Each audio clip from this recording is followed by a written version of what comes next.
ওয়ামাকারু ওয়ামাকারাল্লাহু আল্লাহু খায়রুল মাকিরিন। আল্লাহ পাক রব্বুল আলামিন বলেন, তারা কি ষড়যন্ত্র করে?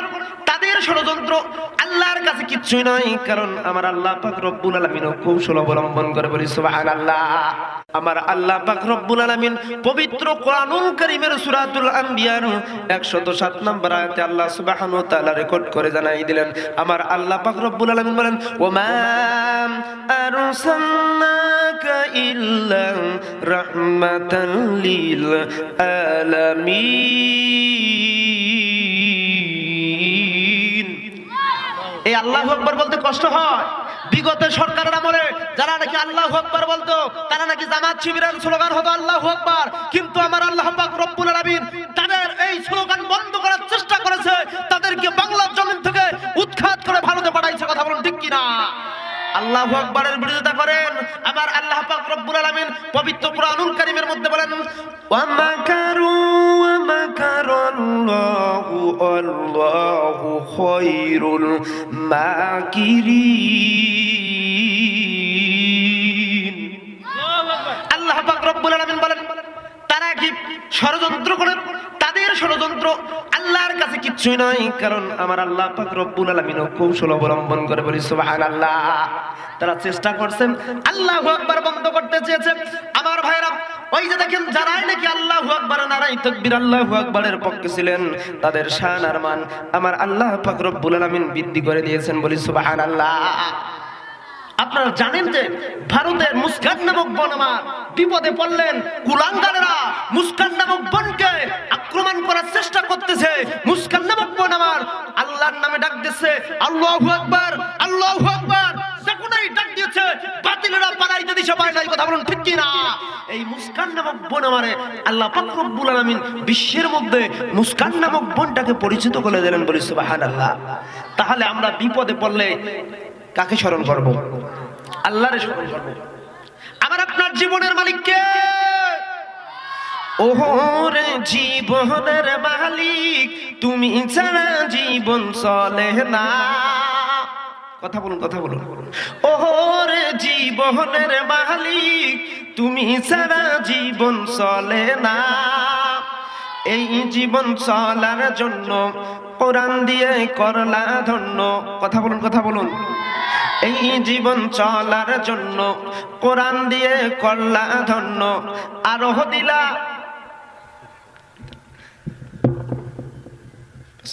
সম্মানিত আল্লাহর গোলামেরা। তার মানে আমি বলতে চাচ্ছি আমার আল্লাহকে সব সময় স্মরণ করতে হবে, কারণ আমার আল্লাহ পাক রব্বুল আলামিন কোরআন হাদিস দিয়ে আমাদেরকে ধন্য করেছেন। কথা বলুন ঠিক কিনা?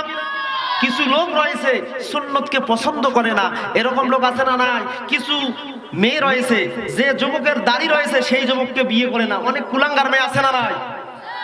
আল্লাহর নবীর সুন্নতের যে এত বড় মর্যাদা, এত শান আর মান, আল্লাহর নবীর সাহাবী হযরতে আনাস, নাম শুনছেন কিনা? আল্লাহর নবীর সাহাবী হযরতে আনাস রাদিয়াল্লাহু আনহু নবীজির খিদমত করতেন। আনাস রাদিয়াল্লাহু আনহু বলেন, আমার নবীজি, আমি খিদমত করার কারণে আমি আমার নবীর কাছ থেকে একটা রুমাল পেয়েছি। আমার নবীর কাছ থেকে একটা রুমাল পেয়েছি। এই রুমালটা দিয়ে, আমার নবীর দেওয়া রুমাল দিয়ে আমি যখন ঘেমে যাই আমার মুখটা মুছি। বলি সুবহানাল্লাহ। যখন আমার শরীরটা নোংরা হয়ে যায়, ওই রুমালটা দিয়ে, আমার নবীর দেওয়া রুমাল দিয়ে আমার শরীরের মধ্যে যখন এইভাবে যখন আমি ওই রুমালটা দিয়ে আমার মুখ, আমার হাত এইভাবে যখন আমি মেসেজ করি, আমার সঙ্গে সঙ্গে শরীরটা পবিত্র হয়, কোনো প্রকার ময়লা থাকে না।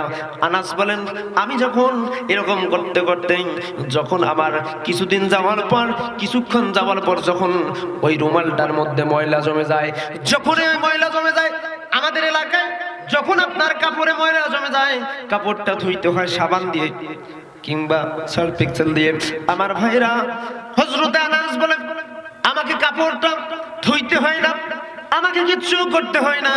এইরকম দাউ দাউ করে আগুন জ্বলে, ওই আগুনের মধ্যে আমি যখন আমার নবীর দেওয়া রুমালটা যখন আমি যখন ওই আগুনের মধ্যে ধরি, সঙ্গে সঙ্গে ক্ষণিকের মধ্যে ওই রুমালটা পরিষ্কার হয়ে যায়। বলি সুবহানাল্লাহ। তার মানে হলো যেই রাসূলের রুমাল দিলে বলে দুনিয়ার আগুন স্পর্শ করতে পারে না। ও মুসলমানেরা, যারা নবীর সুন্নত রাখবেন, দাড়ি রাখবেন, মাথায় টুপি দেবেন, জাহান্নামের আগুন আপনাদেরকে স্পর্শ করতে পারবে না। কথা বলুন ঠিক কিনা? তার মানে হলো আমরা জাহান্নামের আগুন থেকে বাঁচতে চাই কি চাই না? সম্মানিত আল্লাহর গোলামেরা, এজন্য রাসূল কারীম সাল্লাল্লাহু আলাইহি ওয়াসাল্লাম বলেন বিদায় হজের ভাষণে আমার আপনার নবী কলিজার টুকরো নবী রাহমাতাল লিল আলামিন বলেন, ও আমার পৃথিবীবাসীরা, তোমরা শুনে নাও, জেনে নাও, আমি নবী চলে গেলাম, তোমাদের মধ্যে দুইটা জিনিস রেখে গেলাম। এক নাম্বার হলো কিতাবুল্লাহ, দ্বিতীয়ত হলো সুন্নতে রাসূলুল্লাহ। এই দুইটা জিনিস যদি তোমরা আঁকড়িয়ে ধরতে পারো, আমি নবী বলে দিলাম তোমরা হবে সফল কাম, তোমরা হবে জান্নাতি, তোমরা হবে জান্নাতি। বলি সুবহানাল্লাহ। কিন্তু এই দুইটা কিতাবের বাইরে আমাদের যাওয়া যাবে। আজকে একদল আছে রাসূলের নাম নিলে পড়ে একদলের কষ্ট হয়, জিকির করলে কষ্ট হয়, দরুদ পড়লে কষ্ট হয়, আছে না নাই? কালিমা পড়লেও কষ্ট হয়, এরকম একদল আছে না নাই? বরঞ্চ আল্লাহর নবী বসে আছেন, সাহাবীরা বলে নবীজি আমি কালিমার দাওয়াত দেওয়ার জন্য যাব। আল্লাহর নবী আমার আপনার নবী কলিজার টুকরো নবী রাহমাতাল লিল আলামিন সাহাবীদেরকে ডাক দিয়ে বলে, সাহাবীরা রে, তোমরা কে কোথায় আজকে কোথায় গিয়ে কালিমার দাওয়াত দিবা? কে কোথায় যাবা? এক একজন সাহাবী এক এক জায়গায় কালিমার দাওয়াত দেওয়ার জন্য যায়। কিন্তু বয়োবৃদ্ধ সাহাবী হযরতে সালমান ফারসি শেষ সময় নবীজিকে আমার আপনার নবী রাহমাতাল লিল আলামিনকে ডাক দিয়ে বলে, নবীজি ও নবী গো, আমি আজকে কালিমা দাওয়াত দিতে যাব। আমি কোন বয়স্ক লোকদের কাছে যাব না, কোন গ্রামে যাব না, আজকে আমি কালিমার দাওয়াত দেব যেই জায়গাতে ওই যেই কিশোরগুলোকে কালিমার দাওয়াত দেব যারা হলো আগামী দিনের ভবিষ্যৎ। নবীজি যারা হলো আগামী দিনের ভবিষ্যৎ তাদেরকে আমি কালিমার দাওয়াত দেব। বলি সুবহানাল্লাহ। আজকে এই ছোট্ট ছোট্ট হাফেজ কোরআনদেরকে এই মাদ্রাসায় না দিয়ে তারা অনেকেই স্কুলে যেতে পারতো কি পারতো না, কিন্তু আল্লাহ পাক রব্বুল আলামিন কবুল করেছেন, তাদের মা বাবাকে কবুল করেছেন, হাফেজের বাবা বানিয়েছেন। তাদেরকে তাদের কিসমত খুলে যাবে, কপাল ভালো। বলে আল্লাহু আকবার। সম্মানিত আল্লাহর গোলামেরা, আল্লাহর নবী সাল্লাল্লাহু আলাইহি ওয়াসাল্লাম বলে আমি কিশোরদেরকে কালিমার দাওয়াত দিতে যাব। আল্লাহর নবী সাহাবী বলতেছে, হুজুর আমি আজকে দাওয়াত দিতে যাব, তবে সালমান ফারসি আমার দিকে তাকান। সালমান ফারসি বয়োবৃদ্ধ সাহাবী, বয়স্ক সাহাবী। সালমান ফারসি এইভাবে মাথাটা নিচের দিকে করেছে আর বলে, আমি একা যাব না, আমি একা চলবো না, আমি রাসূলের এবং আমার আল্লাহর গান কালিমা পড়তে পড়তে যাব। লা ইলাহা লা ইলাহা ইল্লাল্লাহু মুহাম্মাদুর রাসূলুল্লাহ সাল্লাল্লাহু আলাইহি ওয়াসাল্লাম এই কালিমা যখন পড়তে পড়তে যায়, গাইতে গাইতে আমার ভাইরা সামনের দিকে যায়, এমন তো অবস্থায় দেখতে বললেন কিছু রাকাল, যেই রাকালগুলো তাদের দুম্মা ভেড়া বকরিগুলোকে মাঠের মধ্যে খাইতে দিয়েছেন। খাইতে দেওয়ার পর ওই রাখালেরা সব রাখালগুলো একত্রিত হয়ে খেলা খেলতেছে। আমাদের এলাকার কিছু সন্তান ছোট্ট ছোট্ট ছেলেগুলো যখন একখানে হয় তারাও তখন খেলে, খেলে কিনা কেউ বা এক একজন এক এক প্রকার খেলা খেলে। এই মুহূর্তে আল্লাহর নবী সাহাবী বয়োবৃদ্ধ সাহাবী হযরতে সালমান ফারসি ওই জায়গায় থেকে মাথাটা নিচের দিকে করে কালিমা যখন পড়তেছে, মিষ্টি সুরে যখন কালিমা পড়তেছে, ও আমার ভাইরা, আমাদের এই যুগে যেমন আমাদের সমাজে যেমন সাপুরিয়া যখন বিন বাজায়, বিন যখন বাজায়, বাঁশি যখন বাজায়, চতুর্দিকে লোকগুলো এমনকি ছোট্ট ছোট্ট বাচ্চাগুলো পাগল পাড়া হয়ে চতুর্দিকে ঘুরে ঘুরে ঘুরে ঘুরে দেখে আর তালি দেয়, আছে না নাই? কিন্তু স্বয়ং আল্লাহ পাকের রাসূলের কালিমা, আল্লাহর কালিমা, আল্লাহর নবী সাহাবী যখন তার জবান দিয়ে পাঠ করতেছে, আমার ভাইরা ওই ছোট্ট ছোট্ট কিশোরগুলো চতুর্থ থেকে ঘিরে নিচ্ছে, আর তারা তাদের মুখের অজান্তে তারাও বলতেছে লা ইলাহা। এইভাবে যখন তাদের মুখ দিয়ে এই কালিমা বের হচ্ছে, এমন তো অবস্থায় আমার ভাইরা, ছোট্ট ছোট্ট ছেলেদের কাজ হলো তারা দিনে যা বলে রাতে ঘুমের ঘরে তাই বলে। কথা বলুন ঠিক কিনা? যেই কাজটা দিনে করে ওই কাজটা রাতে ঘুমের ঘরে তাই করে। কিন্তু এই ছোট্ট ছোট্ট রাখালেরা এরা ওই কালিমা পড়তেছে, কিন্তু এদের বাবা মা মুসলমান নয়, এদের বাবা মা মুসলমান নয়, এর বাবা মা গুলো মুসলমান নয়, কালিমার পক্ষে নয়, তারা কালিমার বিপক্ষে। যেখানে কালিমার কথা হয়, রাসূলের কথা হয়, ওই জায়গায় গিয়ে হট্টগোল করার চেষ্টা করে, ওই জায়গায় বন্ধ করার চেষ্টা করে। কিন্তু তাদের সন্তানগুলো যখন কালিমা পড়ছে, রাতের আধারে যখন কালিমা পড়তেছে, এমন তো অবস্থায় তার মা জননীগুলো ডাক দিয়ে বলে, আমার সন্তানগুলো আজকে কেন জানি পাগল মুহাম্মাদের কালিমা বলতেছে। বলি নাউজুবিল্লাহ। এই কালিমা যদি আমার স্বামী শোনে তাহলে আমার সন্তানকে জীবিত দাফন করবেন। আমার ভাইরা এই কথা যখন বলেন, স্বামীকে বললো না, নিজেরটাই প্রথম দিন নিজেই রাখলো।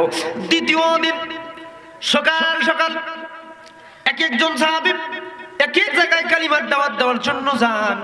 আল্লাহর নবীর সাহাবী যখন নবীজিকে বলে, নবী গো, আমি আজকে কালিমার দাওয়াত দিতে যাব ওই কিশোরদেরকে, যারা হলো আগামী দিনের ভবিষ্যৎ। ও নবীজি, আমি ওইখানে যাব সালমান ফার্সি, আবার ওইখানে কালিমার দাওয়াত দেওয়ার জন্য গেলাম। গিয়ে দেখেন রাখালেরা প্রথম দিনের চেয়ে বেশি, অনেকগুলো রাখাল বেশি হয়ে গেছে। রাখালগুলো প্রথম দিনে যেইভাবে করছিলেন, দ্বিতীয় দিনে তার চেয়ে বেশি বেশি ওই রাসূলের কালিমা, আল্লাহর কালিমা নবীর সাহাবীর সঙ্গে পড়তেছে। বলি সুবহানাল্লাহ। আর একটা বার জবান খুলে বলি সুবহানাল্লাহ। সম্মানিত আল্লাহর গোলামেরা, আমার মুসলমান ভাইরা, আমার মুসলমান বন্ধুগণ, আমার এই কালিমা যখন পড়তেছে, কালিমা পড়তে পড়তে ওই ছেলেগুলো আবার সন্ধ্যাবেলায় তাদের ওই ভেড়া বকরিগুলো নিয়ে যখন বাসার দিকে চলে গেলেন, ওই যাওয়ার পর আবারও তাদের মুখ দিয়ে জবান দিয়ে ঘুমরে ঘরে তারা কালিমা পড়তেছে। পরে সঙ্গে সঙ্গে তার অভিভাবক গুলো বুঝতে পারলো এই কালিমা কেন পড়তেছে। এটা কোন কালিমা? এটা কোন সাধারণ কালিমা নয়, এই কালিমা হলো নবী মুহাম্মদুর রাসূলুল্লাহ সাল্লাল্লাহু আলাইহি ওয়াসাল্লামের কালিমা। আমার ভাইরা, আমার বন্ধুগণ, এই কালিমা যখন পড়তেছিলেন, এমন তো অবস্থায় অভিভাবক গুলো ৭০ থেকে ৭২টা পরিবারের অভিভাবক গুলো, গার্ডিয়ান গুলো, তারা একে আরেকজনকার সঙ্গে কথা বলা শুরু করলো। কথা বলতেছে আর বলতেছে, ভাইরা, মুহাম্মাদের কালিমা যে আমার সন্তানগুলো পড়তেছে, এইভাবে যদি দিনে দিনে মুহাম্মাদের কালিমা যদি আমাদের সন্তানগুলো এই ছোট্ট বয়সে শিক্ষা পায়, আগামীতে এদের দ্বারা এই কালিমাগুলো সরানো যাবে না। এরা মুহাম্মাদের দলের লোক হয়ে যাবে, এরা মুহাম্মাদের পক্ষের লোক হয়ে যাবে। এদেরকে ওই মুহাম্মাদের পক্ষ থেকে বাতিলের পক্ষে আমাদের পক্ষে আনা সম্ভব হবে না। তাই তো এখনই এর ব্যবস্থা করতে হবে। চলো চলো চলো, সবাইগুলো খোঁজা শুরু করলো। এই কালিমা কে শিক্ষা দিচ্ছে? এই ছোট্ট ছোট্ট সন্তানগুলোকে কে কালিমা শিক্ষা দিচ্ছে? আমার ভাইরা, আমার বন্ধুগণ, কিতাবের মধ্যে আসছেন ৭০ থেকে ৭২টা পরিবারের লোকগুলো যখন একত্রিত হয়ে গেলেন, আল্লাহর নবীর সাহাবীকে দেখতে পারলেন। আল্লাহর নবীর সাহাবী কালিমা শিক্ষা দিচ্ছেন। বলি সুবহানাল্লাহ। আর একবার জবান খুলে বলুন সুবহানাল্লাহ। আমার ভাইরা, আমার বন্ধুগণ, এই কালিমা যখন শিক্ষা দিচ্ছেন, তারা বলতেছেন এই মুহূর্তে গ্রেফতার করো সালমান ফার্সিকে, গ্রেফতার করো। সালমান ফার্সিকে ধরে নেওয়া হলো। সালমান ফার্সিকে ধরে নিয়ে সালমানকে গ্রেফতার করে সালমানকে বন্দী করা হলো। সালমান যখন বন্দী হলো, সালমানকে বলতেছে, সালমানের এই সংবাদটা যখন আমার আপনার নবী কলিজার টুকরো নবী রাহমাতাল লিল আলামিনের কাছে যখন পৌঁছলো, যে তার সাহাবীকে কাফেররা বন্দী করে রেখেছেন, আল্লাহ নবী, আমার আপনার নবী সঙ্গে সঙ্গে চলে গেলেন। সেই আমার বয়োবৃদ্ধ সাহাবী সালমানকে কাফেররা ধরে রেখেছে, আমরা আমার সাহাবীকে নিয়ে আসবো, জেলের তালা ভাঙবো, আমার সাহাবীকে নিয়ে আসবো। বলি সুবহানাল্লাহ। যেমন কিনা কিছুদিন পূর্বে আল্লাহ আল্লামা সাঈদীকে আমরা জেলের তালা ভাঙতে চেষ্টা করছিলাম, জেলের তালা ভাঙবো, আল্লামা সাঈদীকে আমাদের কাছে নিয়ে আসবো, কিন্তু আমরা পারি নাই। বাতিলেরা আল্লামা সাঈদীকে তারা মেডিকেলে তাদেরকে ইনজেকশন দিয়ে নষ্ট করে দিয়েছে। কথা বলুন ঠিক কিনা? আল্লাহ নবী, আমার আপনার নবী, কলিজার টুকরো নবী রাহমাতাল লিল আলামিন ওইখানে গিয়ে বলল, ওই কাফেরদেরকে বলতেছে, আমার নবীজি বলতেছে সালমানকে দেন, সালমানকে আমি নিয়ে যাব। বলে মুহাম্মদ, তোমার সালমানকে আমরা ছেড়ে দেব না। বলে আমার মুহাম্মদ, আমি মুহাম্মদ বলছি, নবী বলেছি আমার সালমানকে আমাকে দেন। বলে না না না, আপনি যদি সত্যিকারের নবী হয়ে থাকেন তাহলে আপনাকে একটা কাজ করতে হবে, আর এই কাজটার মধ্যে যদি আপনি সফল অর্জন করতে পারেন তাহলে আপনি সত্যিকারের নবী হবেন, আর সত্যিকারের নবী হলে পরে আপনার কাছে সালমানকে দিয়ে দেওয়া হবে। আল্লাহ নবী, আমার আপনার নবী, কলিজার টুকরো নবী রাহমাতুল লিল আলামিন বলতেছে, ও ভাইরা কি করতে হবে বলো বলো বলো। বলতেছে, এই যে আমাদের হাতের মধ্যে দেখা যাচ্ছে খেজুরের বিচি, আমরা যে খেজুরগুলো খেয়েছি এই খেজুরগুলোর বিচিগুলো তোমরা সম্মানিত উপস্থিতি, আমি হুজুরকে বসে রেখে কথা বলতে চাচ্ছি না, কারণ হুজুর চলে আসছে, হুজুরকে বসে রেখে কথা বলা ঠিক নয়। কিন্তু যারা ইদিক সিদিক রাস্তাঘাটে চলাফেরা করতেছেন, মেহেরবানি করে জান্নাতের বাগানে এসে বসে যান, কারণ কোরআন শোনার আদব আছে না নাই? কোরআন শোনার আদব আছে। এটা আমার আপনার কথা নয়, স্বয়ং আল্লাহ পাক রব্বুল আলামিন ১৫০০ বছর আগে আল্লাহ সুবহানাহু ওয়া তাআলা বলে দিলেন, ও পৃথিবীর মানুষেরা, যদি তোমরা কোরআন শুনতে চাও তোমাদেরকে দুইটা কাজ করতে হবে।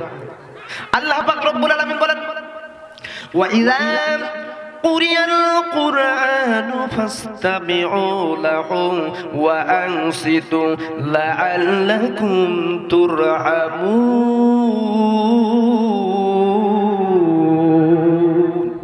আল্লাহ পাক রব্বুল আলামিন বলেন, আমার বান্দা বান্দীরা, তোমরা যদি কোরআন শুনতে চাও তোমাদেরকে দুইটা কাজ করতে হবে। এক নাম্বার হলো চুপ থাকতে হবে, রাস্তাঘাটে চলাফেরা করা যাবে না, মহিলা প্যান্ডেলে গিয়ে ছেলেগুলো কথা বলতে পারবে না, আমার ভাইরা চুপ থাকতে হবে। ২ নাম্বার হলো মনোযোগ সহকারে, প্রথম নাম্বার চুপ থাকতে হবে, ২ নাম্বার হলো মনোযোগ সহকারে শ্রবণ করতে হবে। আপনি ডান কান দিয়ে শুনবেন, বাম কান দিয়ে বের করে দেবেন, তা হবে না, তা হবে না। আল্লাহ পাক রব্বুল আলামিনকে বলবেন, ও আল্লাহ, আমি এই দুইটা কাজ করলাম, আমার লাভ কি, কল্যাণ কি? আমার আল্লাহ পাক রব্বুল আলামিন রেকর্ড করে জানাই দিলেন, লাআল্লাকুম তুরহামুন।